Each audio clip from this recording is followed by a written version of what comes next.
Epidural steroid injection আপনাকে দেওয়া হয়েছিল কতদিন আগে? 5 মাস 25 দিন আগে দিয়ে এক ডোজ ইনজেকশন দিয়েছিলাম না?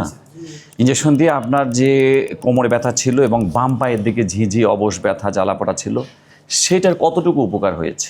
স্যার আমি আগে হাঁটতে পারতাম না স্যার, আমি বসতে পারতাম না। এখন আমি স্যার হাঁটতে পারি, বসতে পারি, মোটামুটি আমার মানে অনেকটাই ভালো। আমি নিতে পারি, ঝুঁকতে পারতাম। 100 ভাগের মধ্যে কত পার্সেন্ট উপকার স্যার হয়েছে? আমার দিক থেকে মনে হয় আমি আরো বেশি বলছিলাম, 95 বলছিলাম, সে 90 লেখছে।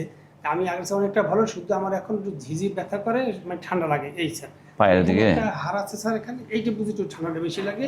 আর স্যার এইখানে এখন আপনি কতক্ষণ হাঁটলে এই যে পায়ের ঠান্ডাটা লাগে? স্যার হাঁটলে এটা আমি যখন শুই রাত্রিবেলা স্যার, শুই বা এক জায়গায় বসে আছি, তখন যখন এখানে বসে আছি এখন ঠান্ডা লাগছে। তা আপনার ইনজেকশন আর লাগবে না। এখন যেটা করণীয় হচ্ছে ব্যায়ামগুলো করা। তা ব্যায়াম করছেন?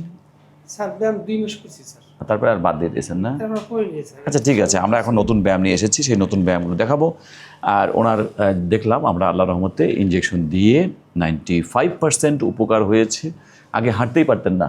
জি স্যার, আমি পুরো হাঁটতে পারতাম না। এখন স্যার আমি 1-2 কিলো হাঁটলেও স্যার আমার এখন ব্যথা করে না স্যার। গুড। তো উনি এখন ভালো, পিএলআইডি মুক্ত, এবং ওনার আর কখনোই জীবনেও অপারেশন লাগবে না ইনশাল্লাহ। আমরা এমআরআই দেখেছি, এমআরআই দেখলাম যে L45, তাই না? আপনি তো দেখেন একটু, জি স্যার। এই যে এটা সাদা, এটা শুধু কালো। L45 একটু চাপ দিয়ে আছে, এবং এইটা হচ্ছে যে নিচেরটা, এটা পরেরটা। L45 এই যে বাম দিকের নার্ভ দেখা যাচ্ছে না, তাই না? জি স্যার। That's তারপর good. আরেকটু কথা বলি স্যার, আমি রিক্সা যখন যেতাম, ধাক্কা লাগলে স্যার আমি কোমরে ব্যথা পাইতাম স্যার। এখন স্যার আমি ইনশাআল্লাহ সেটা পাই না স্যার।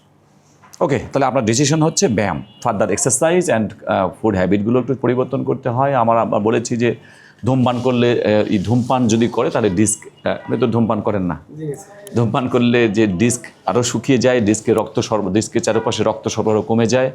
ডিস্কের ভিতরে রক্ত সরবরাহ থাকে না, কিন্তু ডিস্কের আশেপাশে তো অনেক রক্ত সরবরাহ থাকে, সেগুলো আসলে কমে যায়। কারণ ডিস্কের পেছনে মাইক্রোভেসেলস থাকে, মাইক্রোভেসেল মানে সরু রক্তনালী, এগুলো শুকিয়ে যায় যদি আপনি ধূমপান করেন।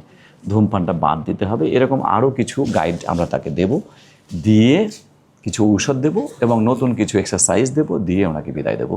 আশা করি উনি ভালো থাকবেন ইনশাল্লাহ। ওকে, আসসালামু আলাইকুম।